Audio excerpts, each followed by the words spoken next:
Una vez invadida Judá y destruida Jerusalén por acción de Nabucodonosor, este deporta a todos sus ciudadanos hacia Babilonia.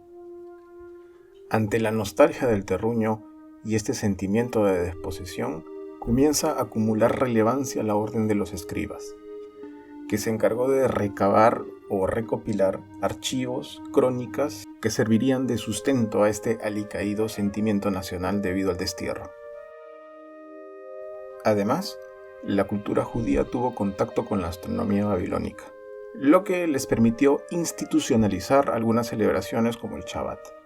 Con todo esto, en el ostracismo se cimentó la nomocracia, es decir, el imperio de la ley, a la que, como tengo dicho, contribuyó la orden de los escribas.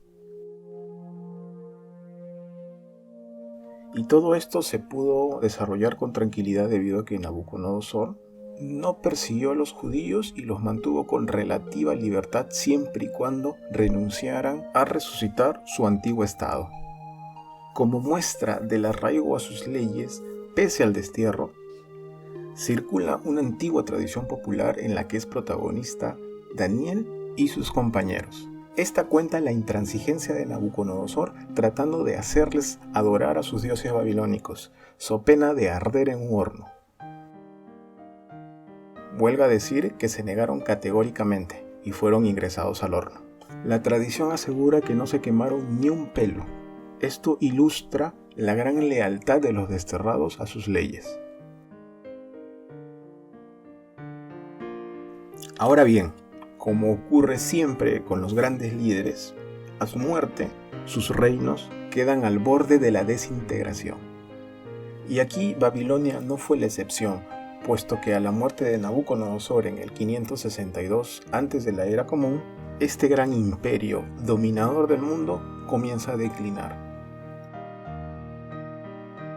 Para entonces, dos pueblos relevantes al este de la Mesopotamia, medos y persas, se enzarzan en un conflicto armado, debido a que los medos fueron aliados de los babilonios y estos dos sojuzgaron a los persas.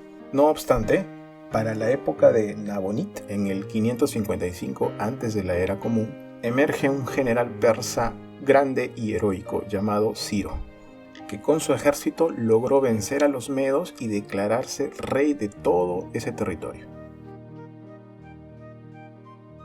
Sin embargo, Ciro, sabedor de su fuerza, se propuso invadir Babilonia. Esto fue recibido con optimismo por parte de los judíos, ya que vieron en Ciro a un libertador.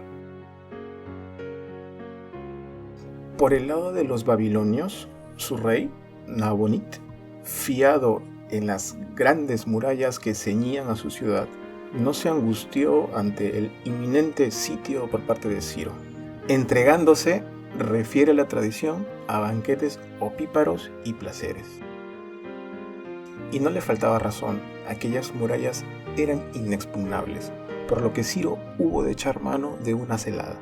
Y es que mandó cavar un gran canal por debajo de la ciudad y llegar hasta el río Éufrates, de tal forma que éste se desviara y pueda después ser vadeado.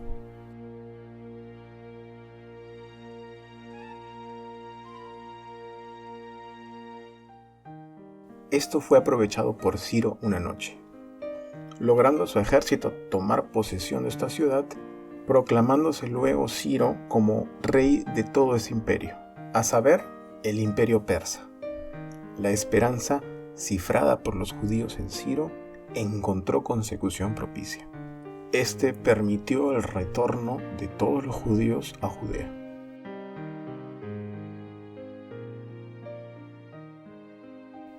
Sin embargo, este tan esperado reencuentro con su tierra hubo de ser concretado con 4 oleadas de retorno, todas apadrinadas e instigadas por el mismísimo Ciro. Y no fue sino hasta la 4ª oleada, en el 445 antes de la Era Común, en la que Nehemías, un funcionario persa y también judío, unido con Esdras, permitieron la estabilización del reasentamiento. Este periodo subsiguiente entre el 400 y el 200 antes de nuestra era, en el que en apariencia no se sitúa hechos históricos de relevancia, permitió pulir las tradiciones escritas, aunado a una frenética actividad literaria.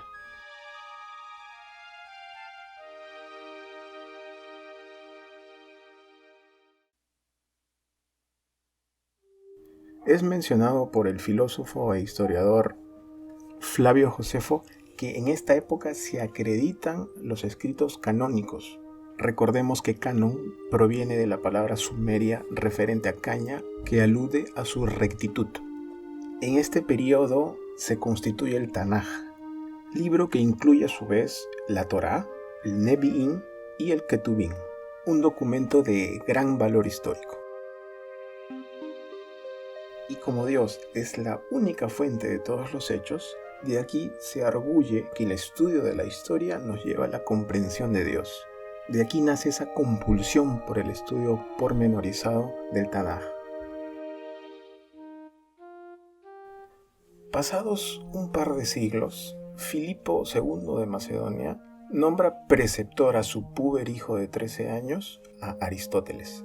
Para entonces Persia todavía dominaba el mundo, y fue este muchacho imberbe el responsable de la caída del imperio persa y del auge del imperio macedónico. Y ciertamente, en el año 332 antes de la era común, Alejandro de Macedonia derrota a los persas. Ahora bien, es necesario ubicarnos en la coyuntura cultural. Los filósofos griegos que vivieron durante el periodo de las ciudades-estados eran ultranacionalistas y daban a Grecia la preeminencia sobre otras naciones. Esto es diametralmente opuesto a la noción equivocada que se tiene de la cultura griega considerándola como universalista. Esta gran apertura se la debemos precisamente a Alejandro de Macedonia, quien no era del todo griego. En consecuencia, estimuló la integración de varios pueblos bajo el abrigo de la cultura griega. Por supuesto, esta coyuntura incidió sobre los judíos, distribuyéndolos en dos grupos importantes. Los primeros, los aislacionistas, y aquellos que tenían afinidad por la cultura griega, es decir, los helenistas. Como aclaración, el término helenista no alude directamente a la cultura griega. Por ejemplo, Bertrand Russell hace una división de toda la historia griega en tres partes. La primera, la que constituye a las ciudades-estados, donde tenemos a Aristóteles, tenemos a Platón. La segunda, el periodo helenístico, en el que está Alejandro de Macedonia. Y la tercera y última, la etapa romana. A la muerte de Alejandro de Macedonia, y ante la imposibilidad de gobernar de sus hijos, uno muy niño y el otro todavía no nacido, tres generales de su confianza se repartieron el imperio. Europa fue dejada a Antígono, Ptolomeo tomó el Egipto y Seleuco Asia. De este último proviene la dinastía seleucida, cuya influencia alcanzó al Estado judío. Todo transcurrió sin complicaciones hasta el 175 antes de la era común, en el que Antíoco Epífanes, monarca seleucida, es decir, de la dinastía de Seleuco, reemplazó a Onías III, sacerdote ortodoxo, por Jasón, que era un helenofílico. Estos se propusieron a detener la circuncisión y la observancia de las leyes relativas a los alimentos. Por si esto fuera poco, Antíoco nombra a Menelao como reemplazo de Jasón, siendo aquel mucho más afín a las ideas helénicas. Esto trajo como consecuencia la adopción de la ley griega a despecho de la ley mosaica. Con este panorama se inician las revueltas, y es que Matatías Asmón logra dar muerte a un partidario helenista. Posteriormente, las revueltas quedan a cargo de sus hijos, Judas Macabeo y Simón Macabeo, quienes lideraron a las guerrillas contra las guarniciones seleucidas, ingresando al templo, limpiándolo y recuperándolo de los reformistas. Esto aconteció en diciembre del 164 antes de la era común, rememorándose en la festividad judía del Hanukkah. Hijo de Simón Macabeo fue Juan Hircán. Hijo de Juan Hircán fue Alejandro Janeo. Hijo de Alejandro Janeo fue Hircán.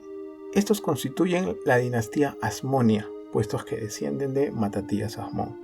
En cuanto a Juan Hircán, se puede leer que en esa época un fariseo habría escrito los testamentos de los 12 patriarcas, que sería un texto predecesor del cristianismo. En cuanto a Hircán, que fue nieto de Juan Hircán, se lee que tuvo como primer ministro a Antípatro, hombre de mucha confianza de Hircán y que logró suscribir un pacto con Pompeyo el 63 antes de la era común. Este Antípatro tuvo un hijo llamado Herodes, que fue el gobernante de la nación hebrea entre el 37 al 4 antes de la era común.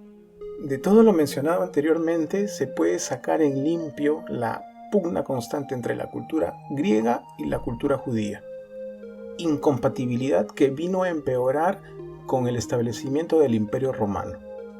Los romanos eran excelentes políticos y administradores, pero en cuanto a ciencias y filosofía, asumieron simplemente la influencia griega.